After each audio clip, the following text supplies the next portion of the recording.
آموزش نحوه تایمگیری پژو با موتور TU5 که میکنیم موتور رو میتابونیم تا از طریق سوراخ پشت سیلندر که دقیقاً پشت پایه فیلتر روغن هم قرار داره به وسیله ابزار مخصوص یا یه میله مفتولی به ضخامت 4 الی 5 میلیمتر فرایبیلا قلف کنیم. برای تنظیم تایم میل سوپاپ ها 2 تا سوراخ روی دنده های میل سوپاپ ها قرار داره که به وسیله پیچ 8 باید اونا رو روبروی سوراخ های سرسیلندر قرار بدیم.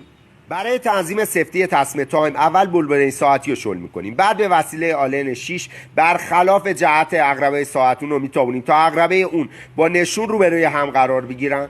بعدم پیچش رو صفر میکنیم.